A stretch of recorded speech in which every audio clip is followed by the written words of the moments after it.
Sa bulubunduking bahagi ng bayan ng Rizal sa probinsya ng Nueva Ecija ay may isang tagong kuweba na pinaninirahan ng isang matandang ermitanyo.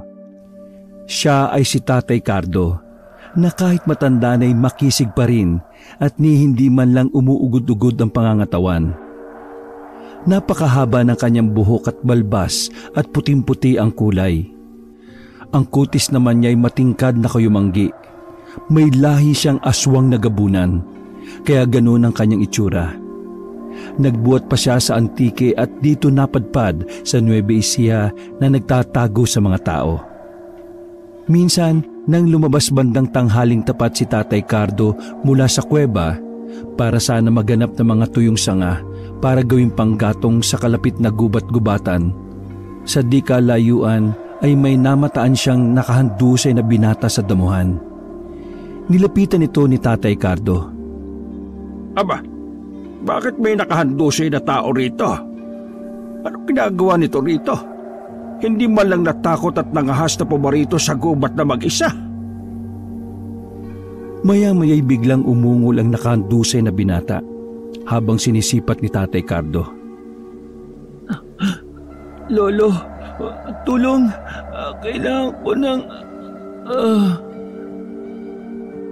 At kapag kuwa'y naputol lang gusto pa sanang sabihin ng binata dahil tuluyan na itong nawala ng malay.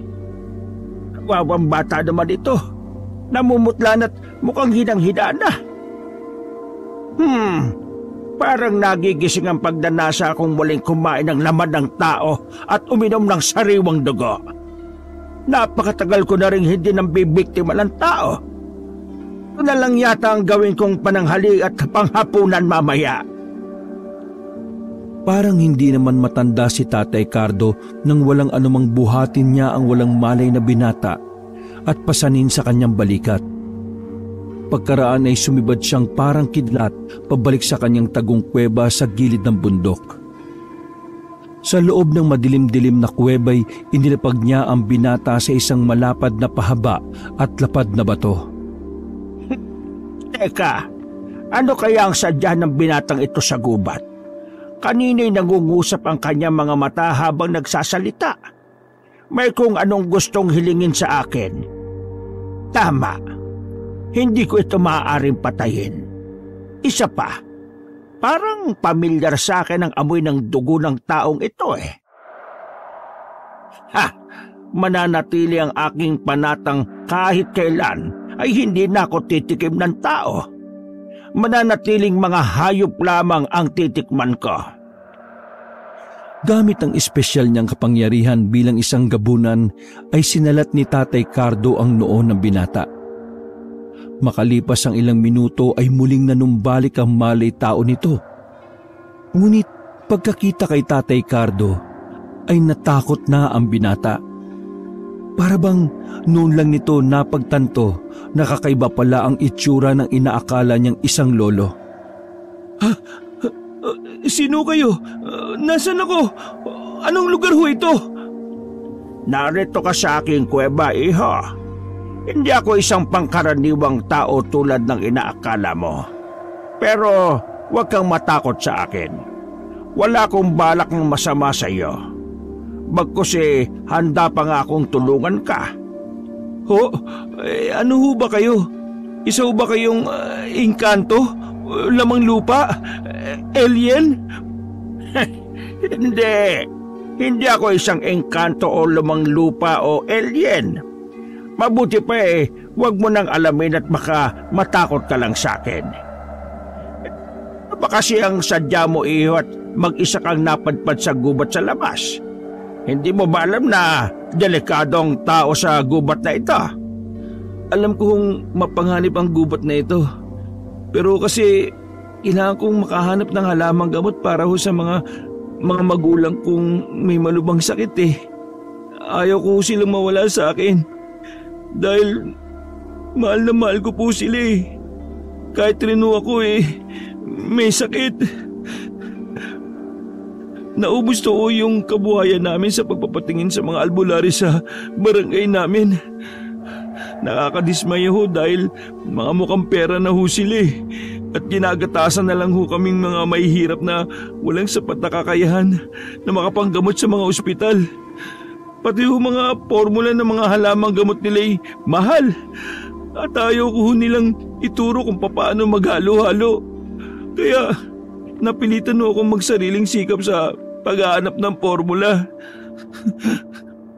Ay, ganun ba iho? Napakaswapang at napakasama naman pala ng mga albularyong yon.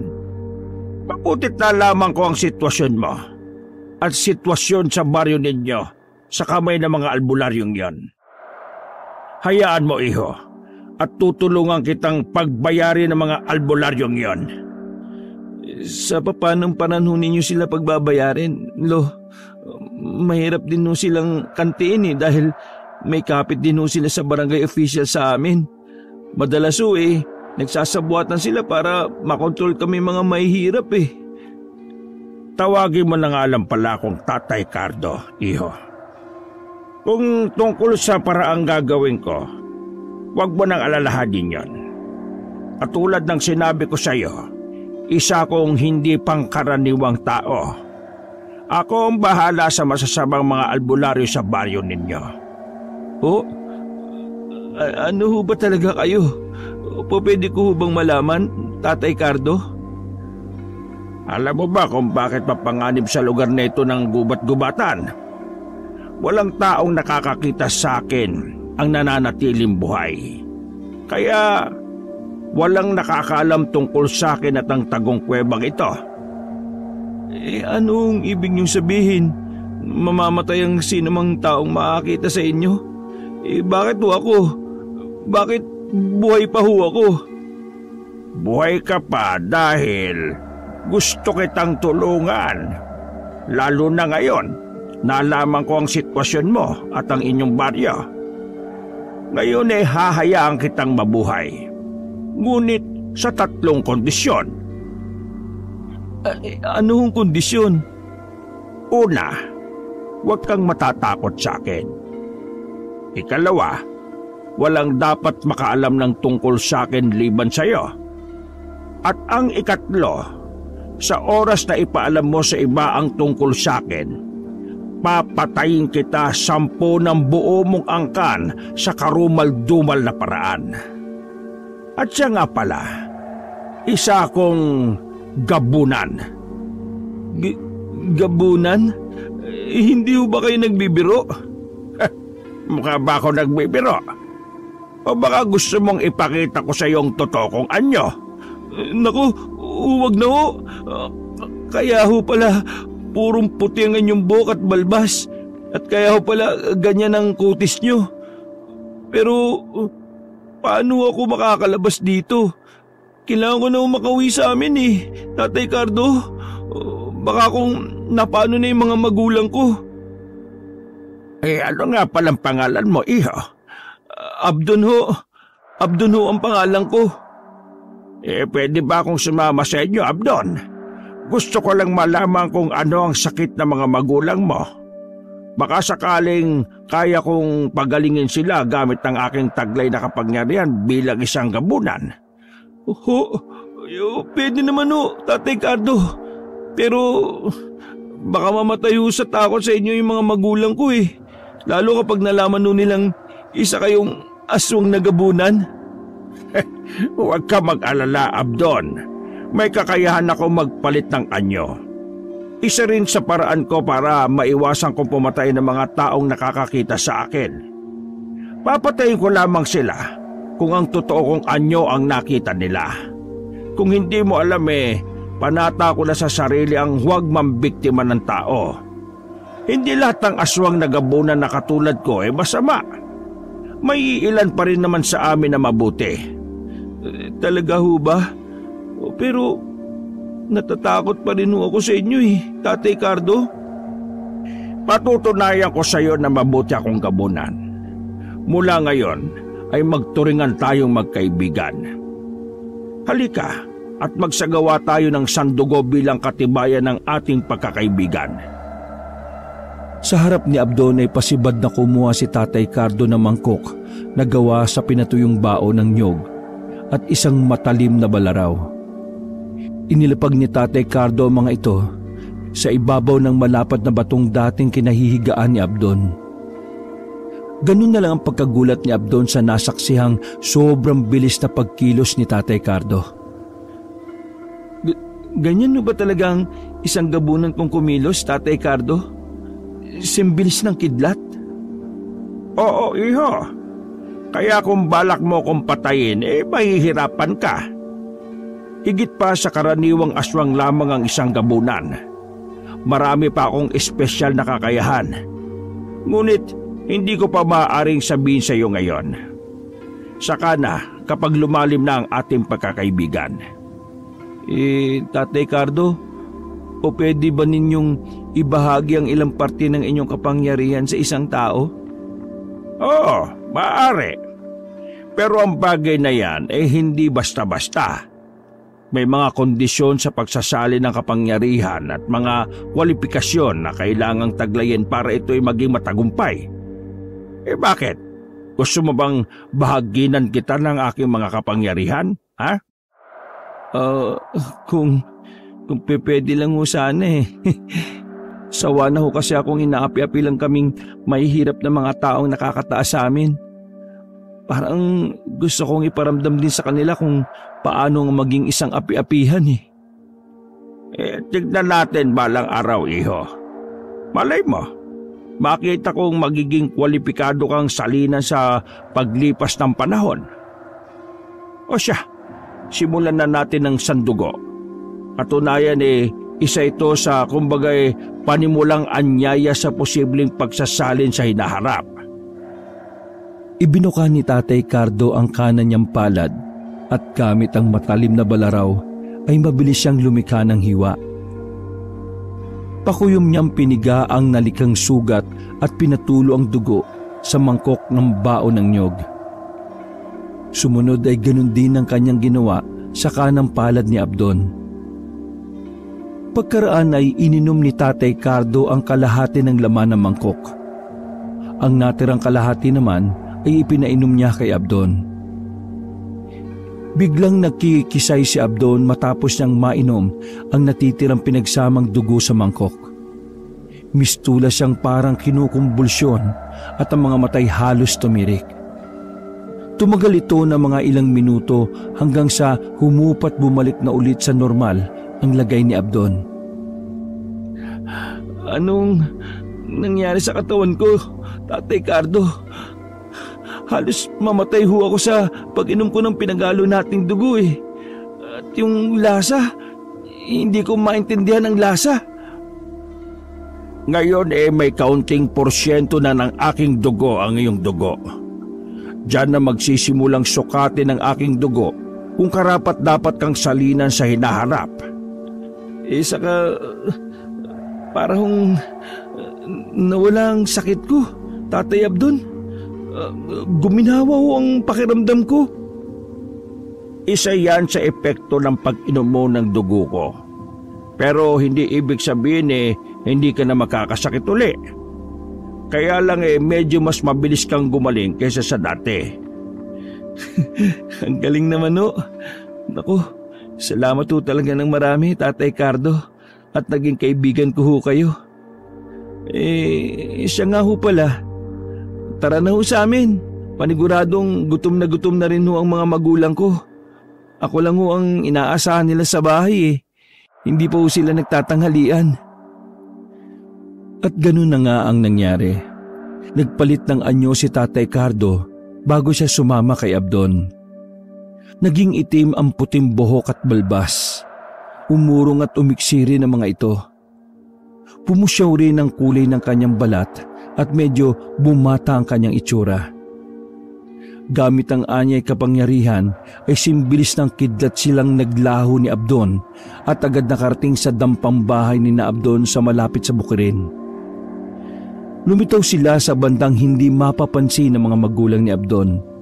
Ngunit isang hindi inaasahang tagpo ang nadatnan nila. Naroon sa loob ng dampa ni na Abdon ang ilang albularyo. May kung anong mga halamang gamot ang inilalapat nila sa may sakit na mga magulang ni Abdon. Narito na naman ho pala yung mga pesteng albularyo, Tatay Cardo. Wala na akong tiwala sa kanila eh. Shh! Sandali, Abdon. Huwag ka muna maingay. Hindi muna nila tayo pwedeng makita. Pagganahin ko muna yung kapangyarihan kong hindi makita ng mga tao. Pati ikaw pansamantalang hindi rin muna nila makikita. Magmasid muna tayo at makinig. Nasaan na ba yung walang silbi niyong anak? Bakit niya kayo iniwan ng walang tumitingin sa inyo? Wala na nga kayong gamot Hindi pa pala kayo ipinaghanda ng pananghalian. Kung hindi pa kami dumating para maningil baka paglalamayan na kayo bukas. Ayan ha. Nilapatan namin kayo ng formula ng halamang gamot para sa sakit ninyo. Heto pa ang isang boteng pampahid ninyo sa tuwing sinusumpong kayo. 2, 3 na pala.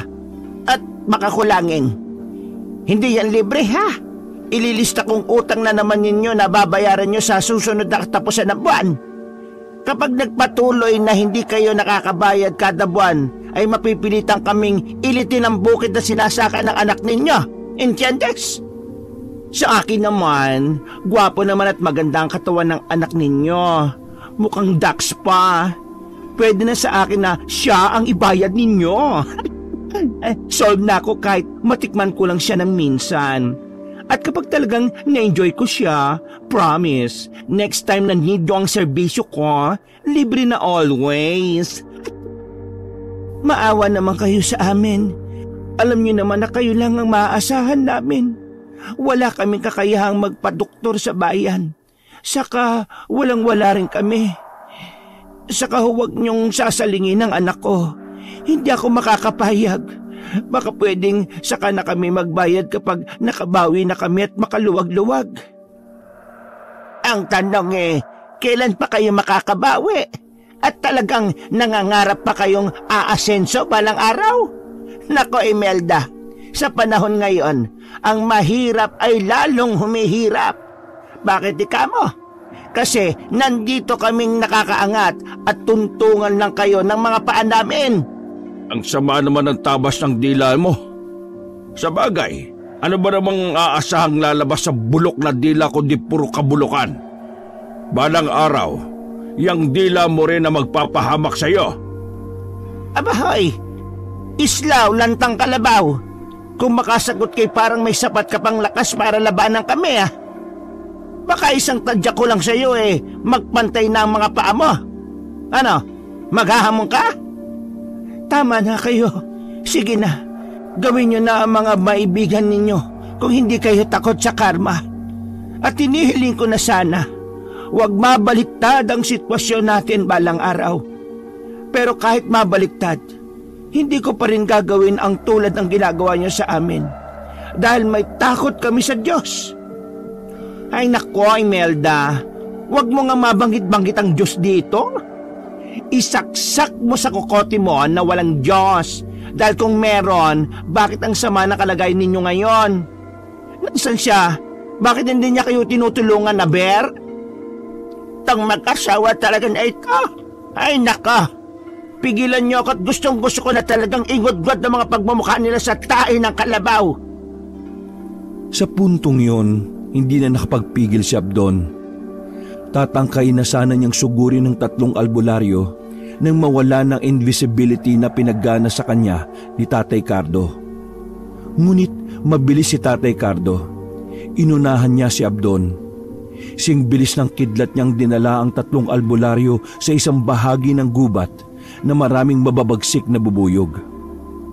Sinalat niya ang pugad ng mga bubuyog at pasibad na iniwan ang mga albularyo roon.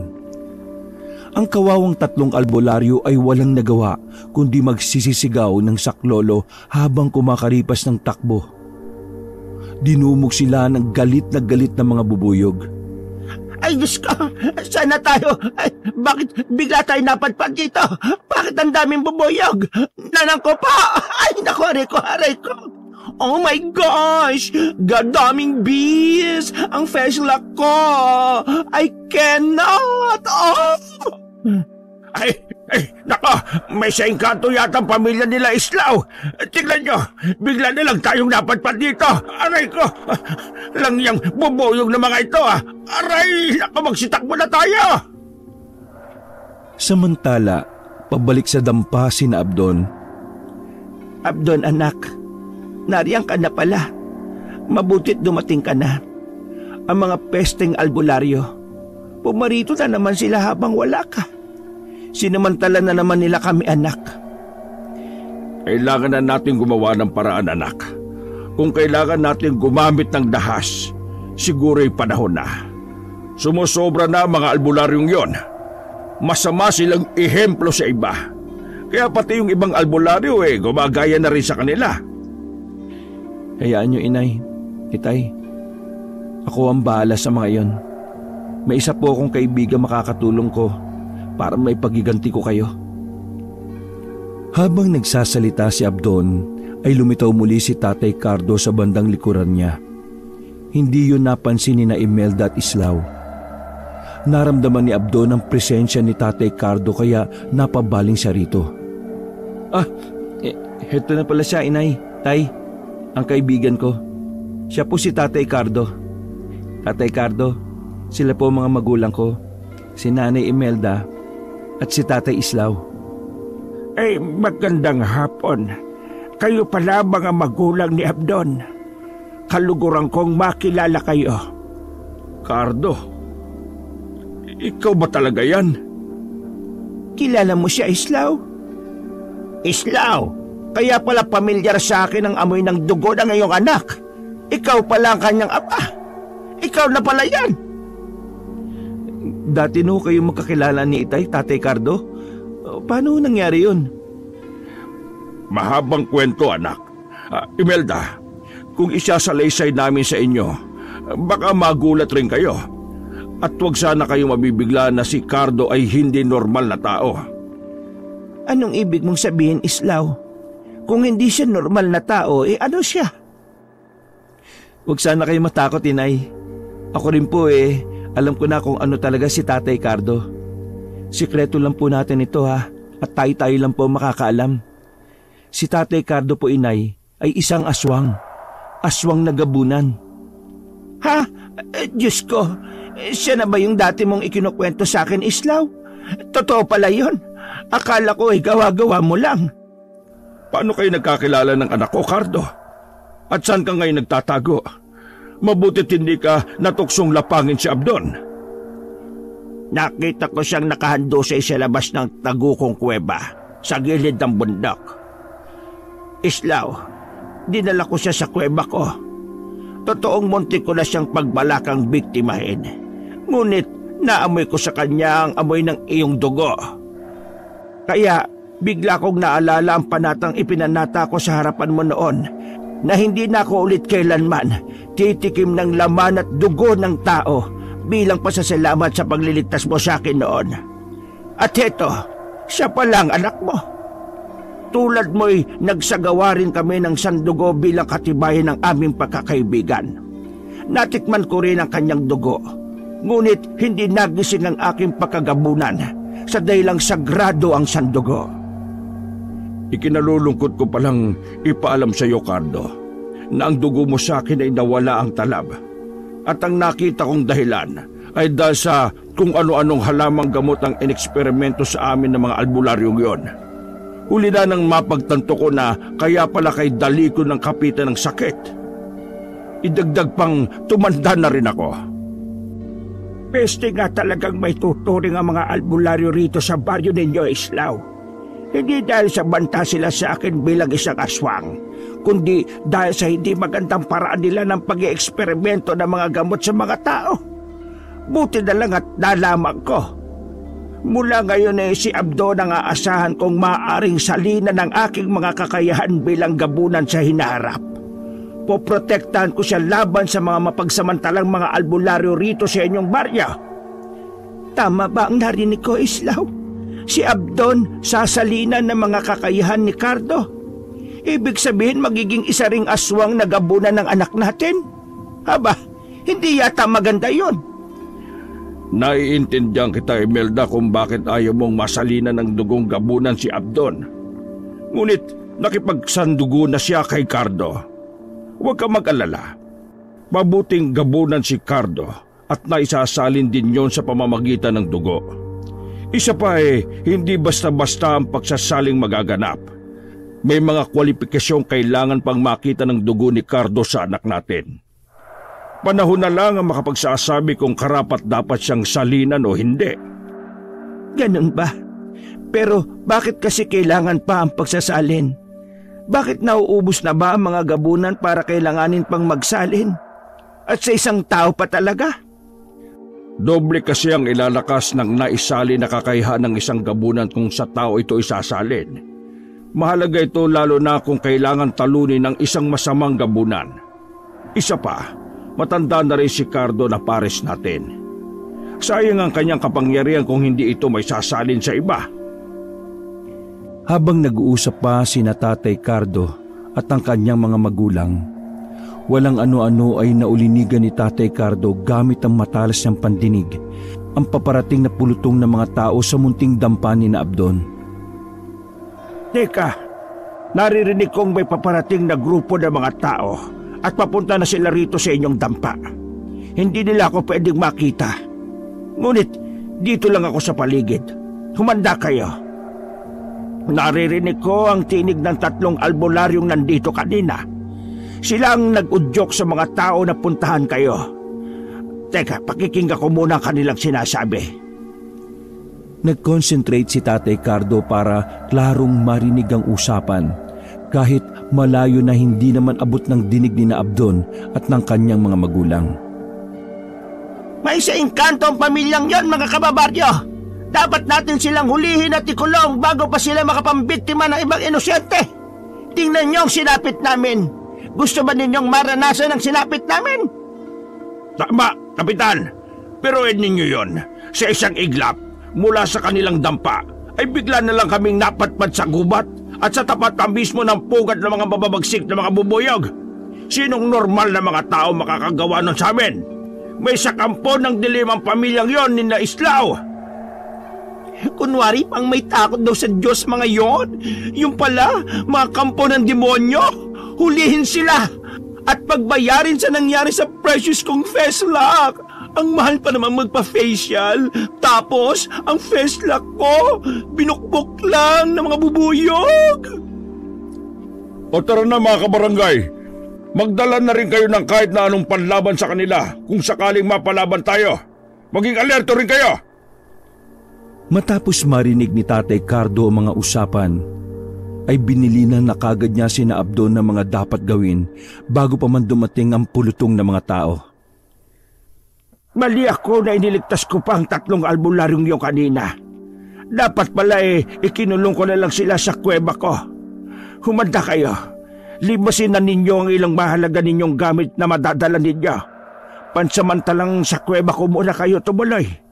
Delikado kayo kung haharapin pa ninyo sila.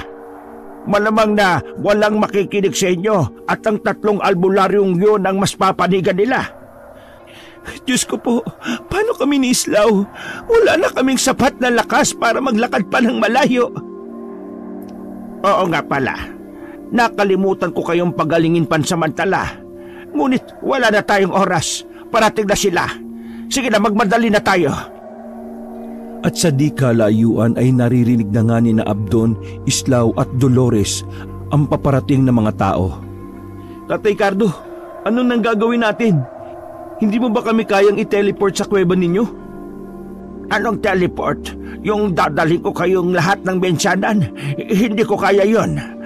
Ang mabuti pa, Abdon, ganito na lang. Relax lang kayo rito at ako na ang bahala. Singbilis ng kidlat na kumilos si Tatay Cardo na ang direksyon ay papunta sa paparating na mga tao.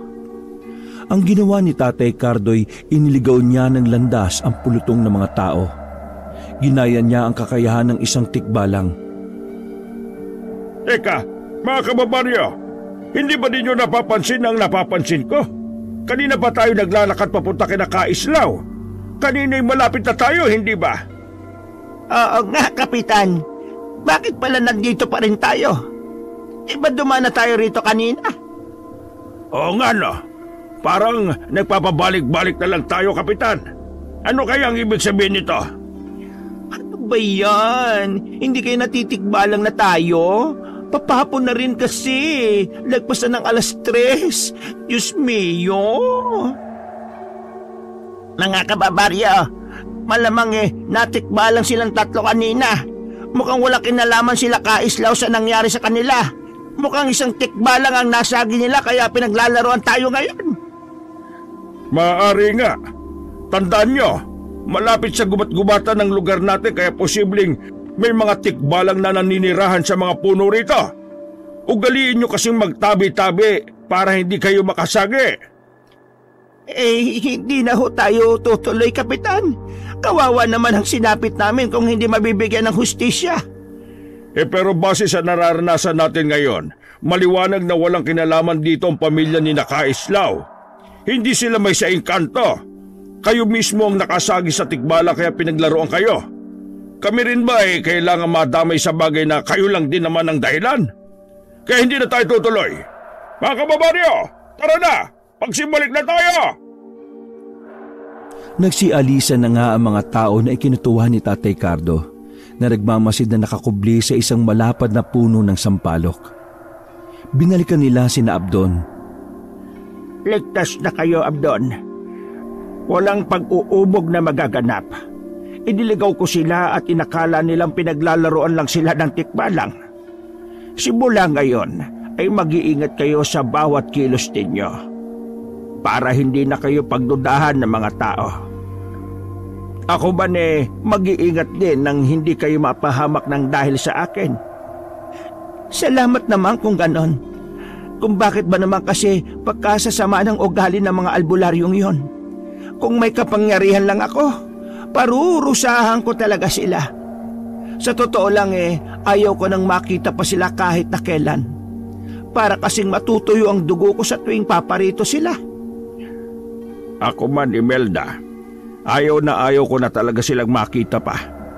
Kumukulo talaga ang dugo ko sa tuwing nariyan sila Katakot-takot na pagpipigil ang ginagawa ko pagkat baka lalo pang ikasama ng puso kong humihina na rin. Wala namang imik si Tatay Cardo matapos marinig ang mga hinaing ni Islaw at Imelda.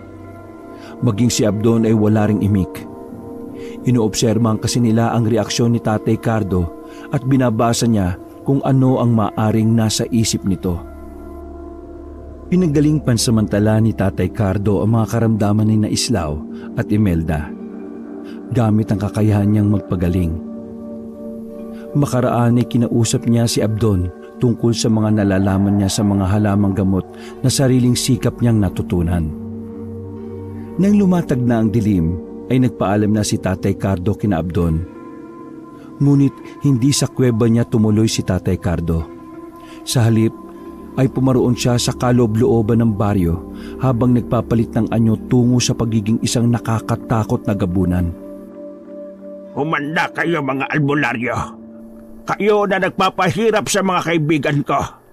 Ipapalasap ko sa inyo ang sarili nyo kasamaan. Unang pinuntahan ni Tatay Cardo ang lalaking albularyo. Nakita niya itong nakikipag-inuman sa isang kubo kasama ang ilang kalalakihan.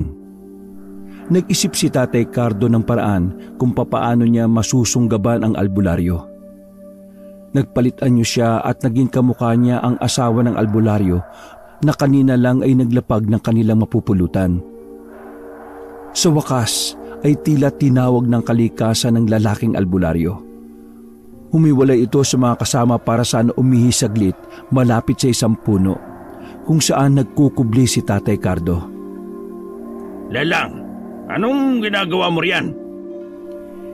Inakit ni Tatay Cardo na anyong si Lelang ang lalaking albularyo. Halika, Bong. Parang gusto kong subukan mag-ano tayo doon sa may taniman. Mukhang masarap yun At sumunod naman ang walang kamalay-malay na albularyong si Bong. Ngunit doon nasing bilis ng kidlat na tinangay ni Tatay Cardo ang albularyo habang mahigpit niyang binusalan ang bibig nito gamit ang malapad niyang palad.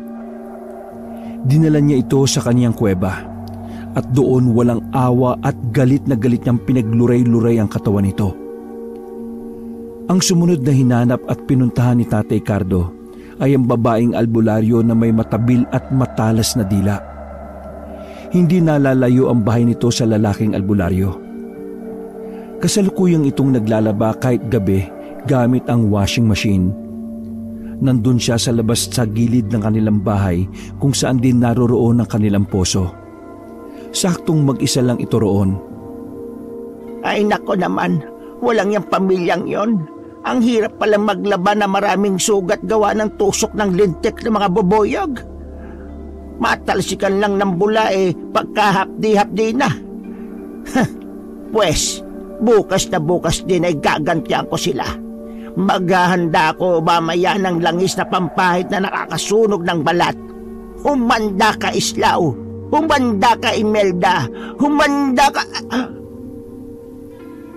Ngunit hindi na naituloy ng babaeng albularyo ang pangalan ni Abdon nang tangin siya ni Tatay Cardo at dinala rin sa kanyang kuweba. Nakita ng babae ang gutay-gutay at dugo ang katawan ng lalaking albularyo nang bitawan siya ni Tatay Cardo. Nang makita rin ito ang nakakatakot na anyong gabunan ni Tatay Cardo, ay umalingaw-ngaw sa loob ng kuweba ang tili nito. Aswang! Aswang! Tulong! May aswang! Dahil sa nakaririnding ingay nito'y hindi na nakatiis si Tatay Cardo. Mabilis niyang sinunggaban ng babae sa leeg. Iniangat sa ere at walang sabi-sabing dinukot niya ang dila nito mula sa nakanganga nitong maluwag na bibig sa malakas na binaltak.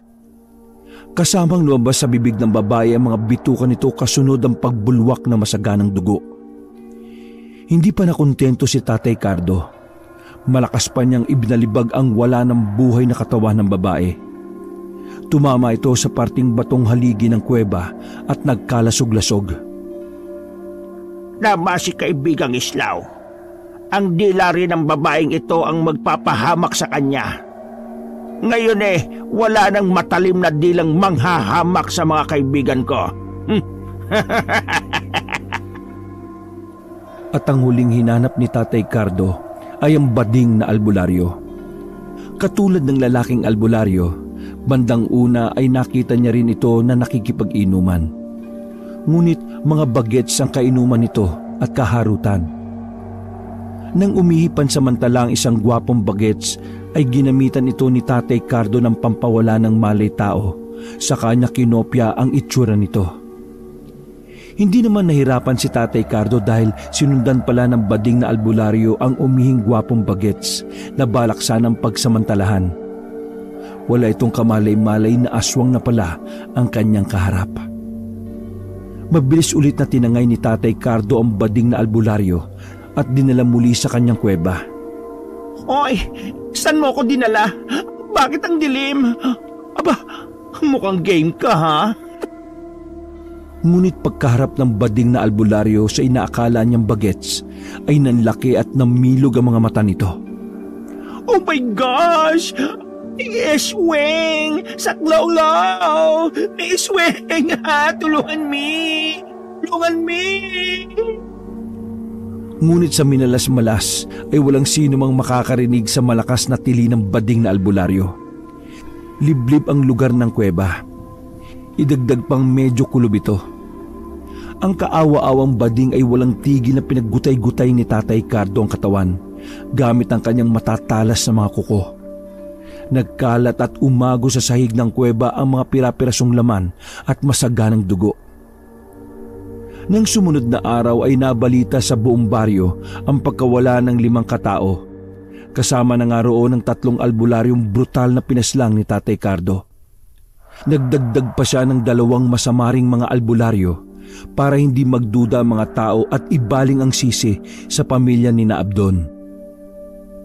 5 araw pa ang lumipas at patuloy pa rin hinahanap ang mga nawawalang albularyo. At dito na nagsimulang mabahala ang pamilya ni na Abdon. Islaw, hanggang ngayon pala ay hindi pa rin nahahanap yung 3 albularyong kinaiinisan natin. Alam mo bang nagsisimula na tayong pagdudahan ng mga kababaryo natin? Baka raw may kinalaman tayo sa pagkawala ng mga albularyo. Bakit naman tayo mababahala kung wala naman tayong ginagawa? Kung ano man ang nangyari sa kanila, ay karma na nila yon dahil sa kasamaan nila. Ang totoo, Islaw, ang anak natin si Abdon ang pinaghihinalaan nila. Saka, teka pala Islaw, hindi kaya may kinalaman dito ang kaibigan ninyo ng anak mo? Yung gabunan ba yon? Lihim na nakikinig si Abdon sa usapan ng kanyang mga magulang. Nang maisingit ng kanyang ina ang tungkol kay Tatay Cardo, ay dali-dali siyang lumabas ng kanilang bahay para puntahan si Tatay Cardo. Lingid sa kaalaman ni Abdon ay may isa palang binatang patagong nagmamanman sa kanya. Maingat itong sumunod sa walang kamalay-malay na si Abdon hanggang sa makarating siya sa tagong kuweba ni Tatay Cardo. Nagtago ang binata sa mga palumpo ng mga halaman nang pumasok si Abdon sa isang lihim na lagusan sa gilid ng paanan ng bundok.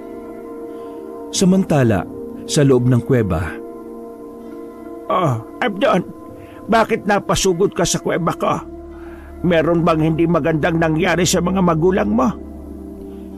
May kinalaman ka ba, Tatay Cardo, sa pagkawala ng mga albularyo sa baryo namin? Ano ang ginawa mo sa kanila? Oo, Abdon. Pinatay ko sila bilang ganti sa kanilang kasamaan. Ipinakita ni Tatay Cardo kay Abdon ang mga bakas ng dugo sa sahig ng kuweba. Makikita rin ang ilang buto ng tao at naroon din ang 5 bungo ng kanyang mga biktima. Nang mamasdan ng mga ito ni Abdon, ay halos masuka siya at panginigan ng mga kalamnan sa labis na pagkasindak. Hindi ako likas na masamang gabunan, Abdon. Ngunit masakit sa akin na nakikitang naghihirap ang kalooban ng aking mga kaibigan nang dahil sa kasamaan ng mga albularyong yan. Nang marinig ko ang mga hinaing ng mga magulang mo nang dahil sa kanila'y nalipos ako ng matinding galit, kaya nagawa ko silang pagbayarin sa kanilang masasamang ginagawa. Naiintindihan naman ho kita, Tatay Cardo. Pero may hindi magandang konsekwensya ang inyong ginawa eh. Alam niyo ho bang ako ang pinaghihinalaan ng mga tao sa amin na may kinalaman sa pagkawala ng 5 albularyo? Mainito ako ngayon sa kanilang mapagmasid na mga mata.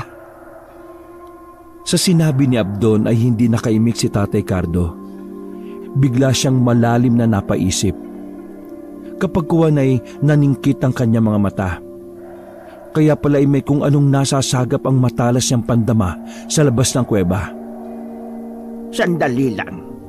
Mag-isa ka lang bang pumarito sa kuweba ko, Abdon? Oo. Wala akong kasama at maingat ho akong pumarito. Iniwan ko sila inay at tatay sa bahay. Bakit ho ba? Nararamdaman kong may isang taong sumunod sa iyo at naghihintay siya sa labas. Hindi magandang nararamdaman ko sa isang ito. Nararamdaman ko ang puwersang salungat sa taglay kong kapangyarihan bilang isang gabunan. Isang antingero ang isang yon. Ho? Isang antingero? Naku, Tatay Abdon, baka iniisip niyong nagtawag ako ng antingero ha? Hindi ko magagawa yun, Tatay Abdon. Oo, alam ko, iho. Hindi ka talaga maaaring magtawag ng antingero dahil ikaw ay meron na rin kaunting porsyento ng dugong gabunan at sa puntong ito ay kalat na yon sa iyong katawan. Alam kong nararamdaman mo na rin ang antingero sa labas. Ngunit hindi mo lang napapansin na tumatalas na ang iyong mga pandama.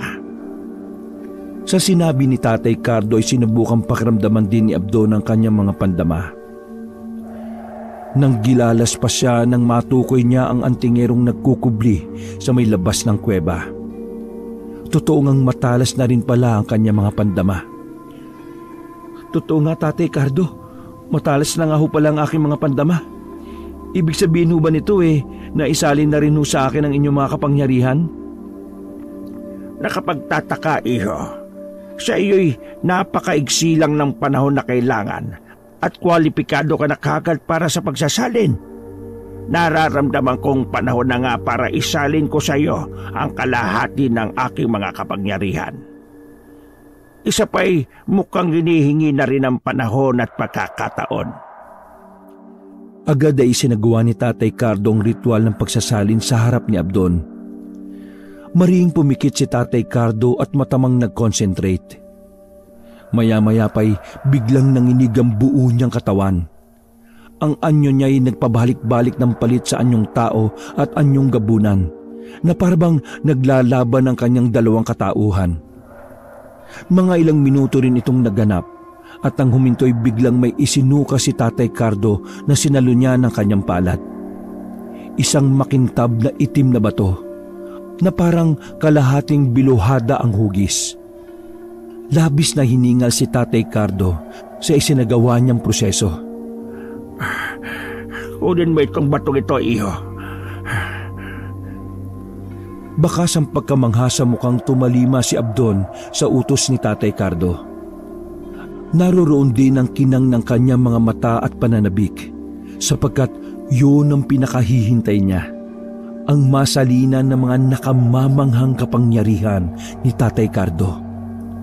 Lunukin mo na kagad, iho, bago pa man yan kusang bumalik sa akin. Malakas pa ang balanin niyan sa kalahating bahagi nito na nasa akin pa. Ang kalahating bahagi nito ay hindi ko pa maaaring ibigay sa iyo sa ilang kadahilanan. Isa pa'y kailangan mo munang gamayin ang pagdadala ng batong yan sa iyong katawan. Hindi biro-biro ang pagdaraanan mo dahil dyan.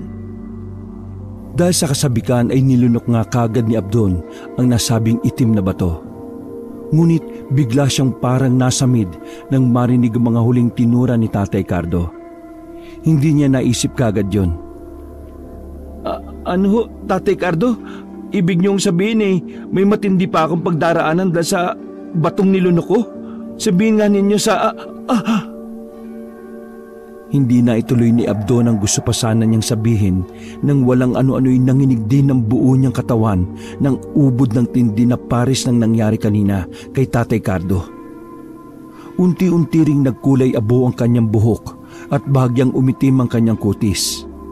Malakas na napapaungol si Abdon dahil sa hindi niya maipaliwanag na nararamdaman sa kanyang katawan. Halos maglabasan din ang kanyang mga ugat sa katawan at nagmistula siyang parang kinukuryente ng mataas ang boltahe. May isang oras ang itinagal ng kakaibang nangyayari kay Abdon.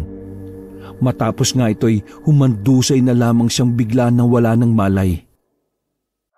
Alalay namang sinapo ni Tatay Cardo ang lupaypay na katawan ni Abdon, kung kaya hindi bumagsak sa mabatong sahig ng kuweba. Nang muling bumalik ang malay ni Abdon, ay matinding pagsusuka naman ang kanyang dinanas. Halos isuka niya ang lahat ng laman ng kanyang sikmura. Isang buwan mo yang daranasin, Abdon. Ibig sabihin ay kailangan mo munang malayo sa mga tao sa loob ng isang buwan. Dito ka muna sa aking kuweba. Kasunod niya'y magsisimula ng hanapin ang iyong katawan ng sariwang dugo at laman. Ngunit hindi ka maaaring mambiktima ng tao. Sa halip ay mga hayop lang ang maaari mong biktimahin. Tutulungan kita sa bagay na yan ng pagdidisiplina sa sarili. Tulad ng dati kong ginawa nung manata ako sa iyong ama na hindi na ako mambibiktima ng mga tao. Pero paano sila inay at itay? Ako na ang bahala sa kanila, Abdon. Sa ngayon ay ihanda mo muna ang iyong sarili sa pamumuhay na tulad ng isang ermitanyo sa loob ng isang buwan. Habang nagsasalita pa si Tatay Cardo, ay naramdaman na naman niya ang pagkilos ng antingerong nasa labas ng kuweba. Ngayon nararamdaman niyang natuntunan nito ang sikretong lagusan papasok ng kuweba. Si Abdon man ay gayon din. Nararamdaman din niya ang antingerong yon. Pero may isang bagay siyang natuklasan na ikinababahala niya. Pamilyar sa kanya ang amoy ng antingerong yon. Dito ka muna, Abdon. Nakapasok na ang pangahas na antingero dito sa kuweba. Kailangan natin maging alerto pagkat ang mga antingero ay may taglay na mga pangontra sa mga aswang na tulad ko. At tulad mo na rin. Pero sandali ho, Tatay Cardo. Parang pamilyar ho kasi sa akin ang amoy ng sino mang yun na nakapasok sa kuweba. Palagi ko kilala ko siya.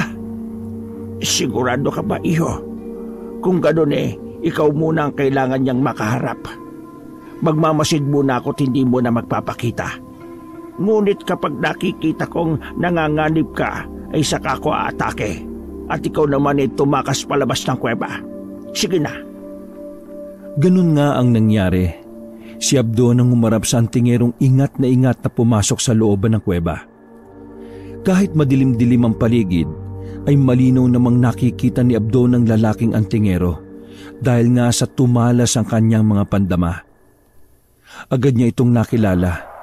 Ang kababata't matalik niyang kaibigan ay nagbalik na pala sa kanilang baryo. Dahil sa bugso ng kagaalakan ay tinangka ni Abdon na masayang salubungin ng matalik na kaibigan. Deo! Tama! Ikaw nga, Deo! Nakabalik ka na pala sa baryo natin! Ngunit biglang natigilan sa paglapit si Abdon nang maramdaman niyang may nakakapasong bagay na unti-unting sumusuot sa kanyang katawan. Napatras siya ng dahil dito. Kaya pala'y kumukulo ang langis na daladala ng antingerong si Deo. Dahil din dito'y umasta ito para depensa ng sarili kahit na bahagyang nagtataka. Abdon, ikaw ba yan? Ako nga, Deo. Ang matalik mong kaibigan at kababata. Pero, paano? Paanong naging isa kang aswang? Bakit gumagana sa iyo yung mga pangontra ko? At saka, ano ginagawa mo sa kuwebang to? Mahabang kwento, Deo. Bago pa lang ako nagiging aswang na gabunan. Gusto ko kasing bigyan ng leksyon ng mga mapagsamantala at masasamang mga albularyo sa baryo natin. Kaya pinili kong maging aswang. Ngunit, huwag mo na sanang isiping isa ako masamang aswang, Deo. Kilala mo ko, simula pagkabata natin. Teka Abdon, totoo bang may kinalaman ka sa pagkawala ng ilang mga albularyo sa atin? Saka, paano ka naging gabunan na ikaw lang? May kasama ka bang iba pang mga gabunan sa kuwebang ito? Dito na lumantad si Tatay Cardo kay Deo. Ako ang kasama niya, iho. Kaibigan ko si Abdon. Nakipagsandugo siya sa akin at ininom namin ang pinaghalo naming mga dugo. Kaya nahaluan na ng dugong gabunan si Abdon. Pagkakita kay Tatay Cardo, ay alertong hinawakan ni Deo ang hawak niyang mutya na panlaban sa malalakas na uri ng aswang na tulad ng mga gabunan. Iniyakma niya ito sa direksyon ni Tatay Cardo na bahagya ring napaatras. Sa puntong ito, humarang naman si Abdon para protektahan si Tatay Cardo. Sandali, Deo. Huwag ka munang gumawa ng aksyon. Hindi masamang gabunan si Tatay Cardo. Ang totoo'y kaibigan din siya ng tatay ko noon pa man, nung dating nasa Visayas siya. Namuhay si Tatay Cardo bilang isang ermitanyo sa tagong kuwebang to at umiwas sa mga tao. Hindi siya nambibiktima ng mga tao dahil may panata siya kay Itay na hindi na siya kailanman mambibiktima ng mga tao. Tanging mga hayop na lamang ang binibiktima niya. Siya bang may kinalaman sa pagkawala ng mga albularyo sa baryo natin? Oo, iho. Ako ang dahilan ng kanilang pagkawala. Pinatay ko sila, ngunit hindi ko sila kinain. Kaya ko lamang nagawa yun ay para bigyang hustisya ang masasamang ginagawa nila sa inyong mahihirap na mga kababaryo, tulad na lamang ng pamilya ni na Abdon. Hindi ko masikmura ang kanilang kasamaan at pananamantala. At bilang halimbawa na rin sa ibang mga albularyo para hindi sila pamarisan. Ang totoo niyan, iho, hindi ko pa malalaman ang masaklap palang dinaranas ng mga kababaryo ninyo sa kanilang mga kamay kung hindi pa napadpad rito si Abdon malapit sa kuweba ko. Ganun ho ba? Pero alam ho ba ninyong may nauna pa sa aking sumunod kay Abdon at nagmamanman sa kanya? Isa ho yung albularyo. Bumalik na ho yun sa baryo at malamang ibinalita na sa mga kababaryo namin ang tungkol sa lihim na kuwebang ito na pinasukan ni Abdon. Sa kanilang narinig ay makahulugang nagkatinginan sina Abdon at Tatay Cardo. Si Deo na may nagpatuloy pa sa pagsasalita. Alam niyo rin po ba na nagtatawag sila ng mga antingero para tumulong sa paghahanap sa inaakala nilang nawawalang mga kaalbularyo nila? At isa na nga ako ron. Mabuti na lang at sinundan ko ang albularyong bumuntot kay Abdon. Kung hindi hindi ko pa malalaman ang punot dulo ng lahat. Tatay Cardo, ano nang gagawin natin? Malamang paparito sila sa kuweba at uumugin tayo. Makukulong tayo at masusukol sa kuwebang ito. Makakaya ho ba natin ang pinagsanib na puwersa ng mga albularyo at mga antingero? Hindi biro-biro mga antingerong kinalap nila, Abdon. Mahirapan kayong kalabanin sila.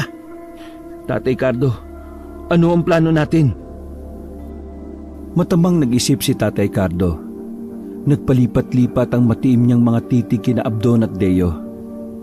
Kay Deo mas nagtagal ang kanyang titig na parabang tinatansya niya ito. Hindi mapagamay ang pagiging isang gabunan, Abdon. Kung mas napaaga sana ang pagkakagamay mo rito ay makakaya natin silang labanan. Hindi pa tuluyang nagigising ang dugong gabunan sa sistema mo. Ngayon ay kailangan natin ng tulong. Kailangan natin ng tulong nitong kaibigan mo. Oh, ako? Pero paano ko kayo matutulungan? Ang kakayahan ko ay kontra sa inyong kapangyarihan bilang isang aswang. Tama ka, iho. Pero hindi mo ba alam na may kapangyarihan din ng isang gabunan tulad ko na kumopya ng ibang mga kapangyarihan at kakayahan? Yun ang natitirang nasa akin na hindi ko pa naisasalin kay Abdon. Ibig niyo bang sabihin balak niyong kopyahin ang kapangyarihan ni Deo bilang isang antingero, Tatay Cardo? Oo, Abdon. Tama ang iyong iniisip. Madali lang ang proseso kung papayag si Deo. Gagamitin natin ang makukopya nating kapangyarihan mula sa kanya na pangontra rin mismo sa mga antingero.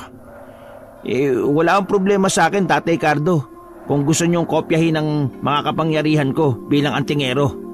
Tapat ako sa kaibigan kong ito. Simula pa man nung bata pa kami. Alam ko rin nung mapagkakatiwalaan ko rin kayo kung paanong nagtiwala sa inyo si Abdon. Salamat, Deo. Salamat talaga ng marami, kaibigan ko. May isang bagay lang akong inaalala, Tatay Cardo. Ngunit ang sasabihin pa sana ni Cardo ay mabilis na pinutol ni Tatay Cardo. Hindi na yun mahalaga, iho. Wala na tayong sapat na panahon para isipin pa yon. Nararamdaman ko nang kumikilos na sila patungo rito. Kailangan na nating magmadali. Wala namang nagawa si Deo kundi ang mapailing na lang sa gustong mangyari ni Tatay Cardo. Palhim niyang pinaglipat-lipat ang matamang mga titig sa matandang ermitanyo at sa kanyang kaibigang si Abdon.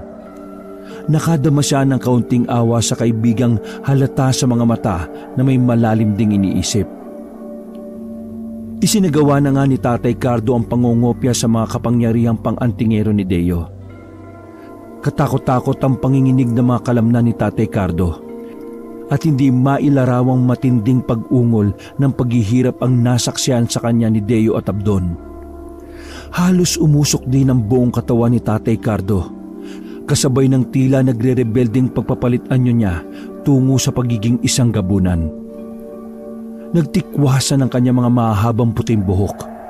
Bahagya rin siyang umangat sa ere at pagkadakay mabilis na umikot na parang trumpo. Kasunod nito ay may mga tila maliliit na kidlat na nagbuhat sa umiikot na si Tatay Cardo.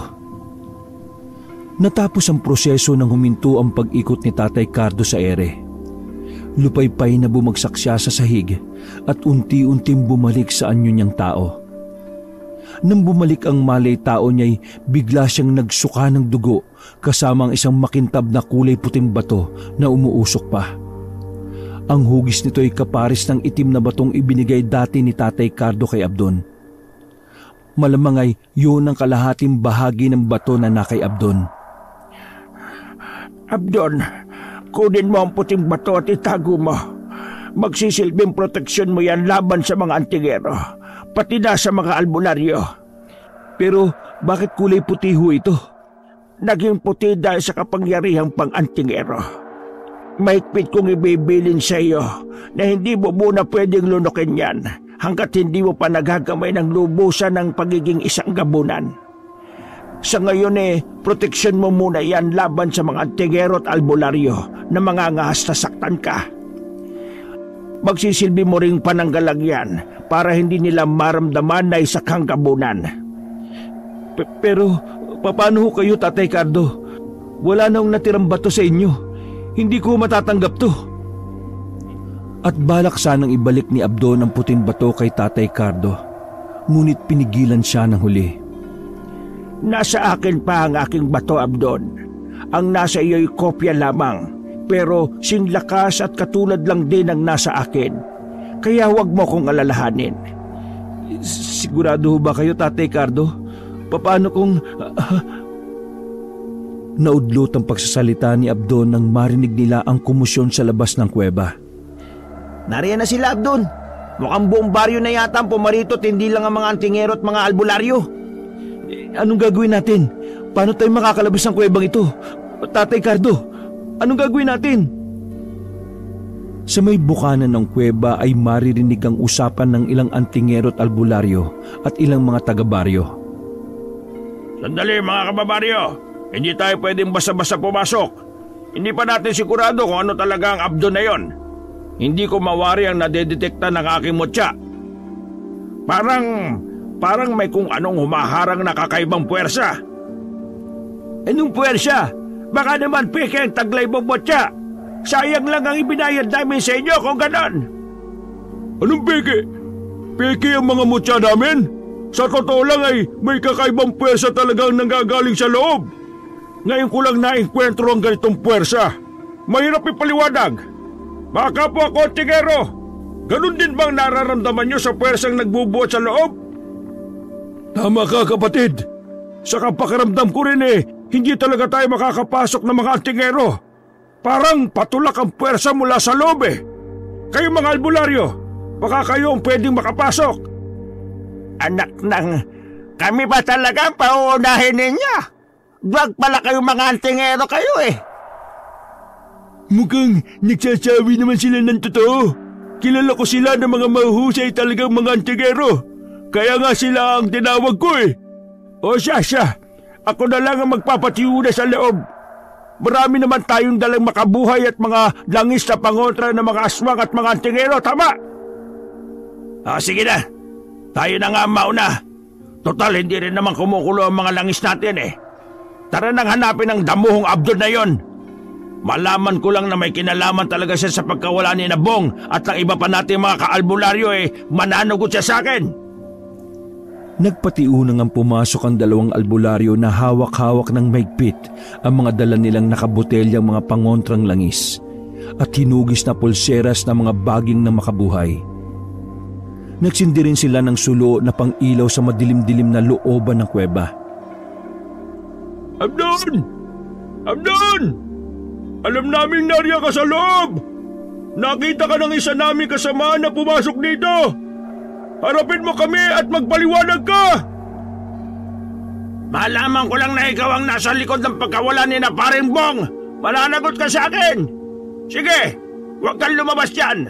Tingnan natin kung hindi ka matusta kapag sinunog namin ang kuwebang ito! Shh! Huwag ka maingay! Nakikita mo ba nakikita ko? May 2 taong papalabas ng kuweba! Sa wakas, lumabas din ang Abdon na yan! Mga kasama! Kumanda na kayong huliin si Abdon! Pero teka, isa sa mga antingero inarkilan natin ang kasama ni Abdon. Tama, si Deo nga kasama niya. Nauna na pala tayo ni Deo. Malamang siya ang dahilan sa puwersang nararamdaman kanina ng ibang antingero. Mga kasama, huliin na ninyo si Abdon! Siguraduhin ninyong matalian siya ng maigpit! Nang tatangkay na sanang sunggaban ng mga tao si Abdon, ay humarang si Deo. Sandali mga kababaryo! Wala ba kayo napapansin sa mga pangontra ninyo at mga mutya ninyo? Hindi aswang o kung anuman ang kaibigan ko. Kung aswang siya o engkanto o lamang lupa, di sana'y nadetektan na ito ng mga taglay niyong pangontra at mutya. Isa pa nakausap ko na siya. Wala siyang kinalaman sa pagkawala ng ilang kababaryo natin mga albularyo. Sino kung gano'n na may kagagawa ng pagkawala ni na paring Bong? Siguro'y sina Islaw at Imelda, no? Mga kababaryo, ulihin nyo tigapo sina Imelda at Islaw! Naroon din pala sa pulutong ang mga magulang ni Abdon. Mabilis silang sinunggaban ng mga tao. Bumuo ng bilog ang mga taga-baryo at pinagtulakan sa gitna sina Islaw at Imelda na halos mangudngod sa maalikabok na lupa. Mga wala kayong awa! Wala kami kinalaman sa pagkawala ni Nabong at iba pang mga albularyo. Sa tanda namin ito na halos uugod-ugod na. Sa palagay nyo magagawa pa namin ang bagay na ibinibintang nyo sa amin?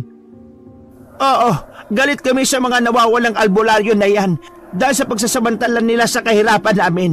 Pero kahit kailan, hindi namin inisip na pagtangkaan sila ng masama. Huwag na kayong magkaila pa, mga tanda. Sa inyo lang naman nagsimula ang mga kababalagang nangyari sa kanila nang putaktayin sila ng mga bubuyog. At nung minsang uumugin sana namin kayo, pero para kaming natikba lang. Pagkatapos noon bigla na lang silang nangawala ng sabay-sabay. Kaya hindi nyo kami masisisi na ang pamilya ninyo ang pagsuspecha namin. Malas kayo sa aming baryo! Tama! Malas nga ang pamilya niyo sa ating baryo!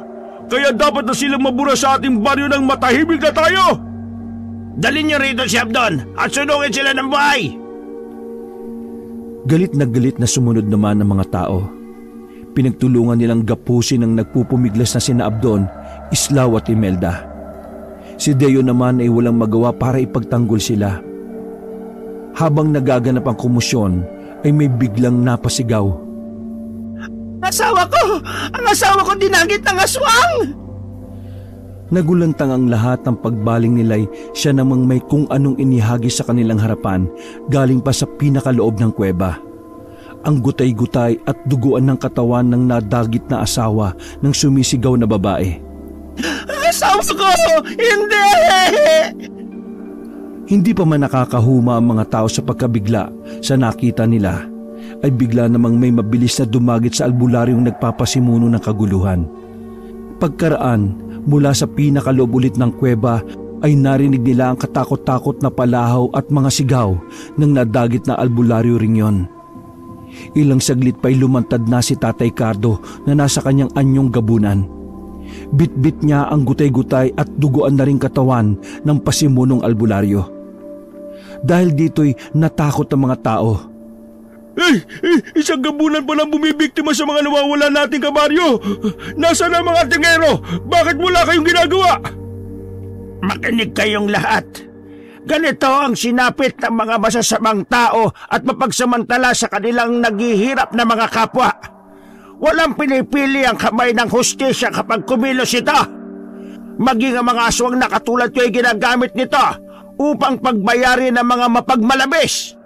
Pakawalan niyo ang pamilya ni Islao sapagkat wala silang kinalaman sa pagkawala ng mga albularyo sa baryo ninyo. Ako ang may kagagawa ng lahat. Pinaggutay-gutay ko silang katulad ng isang ito. Ako ang hanapin ninyo. Ngunit kung hindi ninyo sila pakakawalan, ay mapipilitan akong ubusin kayong lahat sa baryong ito. Inihagis ulit ni Tatay Cardo sa harap ng pulutong ng mga tao ang bitbit niyang gutay-gutay na katawan ng pasimunong albularyo. Mabilis namang siyang sinugod ng mga tao at kinalagan sina Abdon, Islao at Imelda. Si Abdon, pagkakalag sa kanya ng ipinangtali sa kanyang matibay na lubid, ay tatangkain sanang agad na takbuhin si Tatay Cardo. Ngunit kaagad siyang pinigilan ni Deo at inakay siya sa isang tabi na malayo sa pulutong ng mga tao. Bakit mo ako pinigilan, Deo? Kailangan ko ipagtanggol si Tatay Cardo. Kailangan kong kumbinsihin ng mga tao na hindi siya masamang aswang kagaya ng iniisip nila. Makinig ka muna sa akin, Abdon. May kinalaman ito kay Tatay Cardo at sa batong puti na ibinigay niya sa iyo. Ano bang meron sa kalahating batong puti? Akin na, ipakita mo sa akin. Inilabas ni Abdon ang batong puti mula sa bulsa ng kanyang puruntong na maong. Dahil sa pagkopya ni Tatay Cardo sa mga kapangyarihan kong pang-angtingero, nagkaroon ng pansamantalang telepathic field sa pagitan namin. Nag-uusap kami sa isip, Abdon. Ang batong ito, ang orihinal na batong kalahati ng itim na bato na nasa loob mo. Kopya o replika lang ang nasa kanya. Ibig sabihin ay mas mahina ang nasa kanya. At ang kapangyarihang naroon ay hihina ng hihina habang ginagamit. Ha? Paano? Ibig sabihin, hindi. Kailangan kong tulungan si Tatay Cardo laban sa mga antingero. Tatangkain sanang pumuslit ni Abdon para puntahan si Tatay Cardo. Ngunit pinigilan siyang muli ni Deo. Hindi pa tapos, Abdon. Ibiniling ka sa akin ni Tatay Cardo tungkol sa kung paanong paggaganahin ng batong puti sa loob mo kapag nilunok mo na ito sa hinaharap. Magtutulong daw tayo sa atas na maging mga tagapagtanggol ng mga naaapi sa lipunan. Ako lang daw ang may kakayahang pigilan ka kapag natukso kang gamitin sa kasamaan ang ipinamana niyang kapangyarihan sa iyo. At isa pa Hindi na pinatapos ni Abdon si Deo sa sinasabi nito. Pwersahan na siyang pumiglas para puntahan at tingnan kung ano na ang nangyayari kay Tatay Cardo sa kamay ng mga antingero. Si Deo naman ay wala nang nagawa. Ang ginawa na lang niya ay akayan sina Islao at Imelda palayo sa kaguluhang nangyayari. At para na rin hindi nila makita ang sasapitin ni Tatay Cardo. Sa bukana ng kuweba'y nasaksihan ni Abdon si Tatay Cardo kung paanong buong tapang pa rin siyang nakikipaglaban sa mga antingero kahit ang kapangyarihang taglay nito bilang isang gabunan ay unti-unti nang nanghihina. Sige, tapusin na ninyo ang matandang gabunan na yan para wala nang mga haspang mambiktima sa ating mga kababaryo. Ibuhos nyo na ang lahat ng mga kapangyarihan nyo. Sige, ibuhos nyo lahat. Pero sinasabi ko sa inyo, may babangon pang bagong lahi pagkatapos ko. Isang bagong lahing mas makapangyarihan pa sa akin na kahit mga antingerong tulad ninyo'y wala nang magiging panama. At siya, sila ang magiging tagapagtanggol ng mga naaapi at maglalapat ng hustisya sa mga nasisiil. Wala na, tanda. Huwag ka nang mangarap. Masakit umasa sa walang katiyakan. Paano pang may susunod sa'yo? Buburahin ka na nga sa mundo sa oras na ito. Ala, sige mga antingero! Tuldo ka na ninyo ang hininga ng salot na ito! Pinagsanib puwersa na ng mga antingero ang kapangyarihan ng kanilang mga mutya laban kay Tatay Cardo. Si Abdon naman ay walang magawa. Kahit pilitin niyang sugurin sana para pigilan ng mga antingero, ay para namang may malakas na puwersang biglang pumigil sa kanya. Kaya pala'y puwersa yun ng kalahating batong puti na nasa kanyang bulsa. Ito ang kusang pumipigil sa kanya. Gusto rin sana niyang sumigaw ngunit pati tinig niya ay ayaw lumabas. Mistula siyang nasa isang panaginip. Nakikita niya ang masaklap na mga nangyayari ngunit wala siyang magawa. Sa huli, natuklasan na lamang ni Abdon na may isang nakasisilaw na kidlat na inilabas sa mga nagsanib puwersang mga antingero at mabilis na tumama ito sa tapat mismo ng puso ni Tatay Cardo. Nagkikikisay ang buong katawan ng kaawa-awang si Tatay Cardo na bumubulwak ang masaganang dugo sa kanyang bibig. Habang unti-unting napapaluhod hanggang sa tuluyang malukmok sa lupa. Sa wakas, wala nang salot na gagambala pa sa ating baryo mga kababaryo. Naipagiganti na rin natin ang sinapit ng ating mga kapatid na albularyo.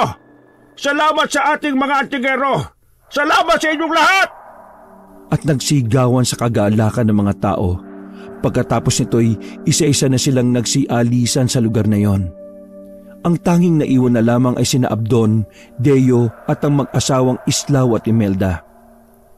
Sabay-sabay nilang nilapitan ang wala ng buhay na si Tatay Cardo. Tatay Cardo, bakit sa ganito nauwi ang lahat? Hindi ko matanggap, Tatay Cardo! Tatay Cardo! Isa siyang napakabuting gabunan, anak. Isinakripisyo niya ang kanyang buhay para sa atin. Napakabusilak po ng puso niya. Hindi lamang niya kayo iniligtas kundi plinano rin po niya ang para sa kinabukasan niyo. Siniguro ho niyang may susunod pa rin sa kanya na magiging tagapagtanggol ng mga naaapi. Isinakripisyo niya ang kanyang kapangyarihan para ito'y mapahusay pa at magamit ng susunod na lahi. Tahan na, Abdon, anak. Mula ngayon, alam kong ikaw na ang papalit sa papel ng iyong Tatay Cardo. Nagtiwala siya sa iyong hinding-hindi mo siya bibiguin. At salamat din sa iyo, Abdon, at magiging parte ako ng iyong papel. Kaluguran kong maging laging nasa tabi ng matalik kong kaibigan. Ipinapangako ko ring hindi ko bibiguin si Tatay Cardo sa mga inihabili niya sa akin. Sa lahat ng kanyang mga narinig, ay maingat na pinangko ni Abdon ang bangkay ni Tatay Cardo. Buong pagkasabik niya itong niyakap. Pagkaraan nito'y buong lakas na sumigaw si Abdon. Tatay Cardo! Kasabay ng malakas na pagsigaw ni Abdon, ay siya namang unti-unting pagsingaw ng parang usok ng bangkay ni Tatay Cardo hanggang sa tuluyan na itong maglaho. wakas. Sa bulubunduking bahagi ng bayan ng Rizal sa probinsya ng Nueva Ecija,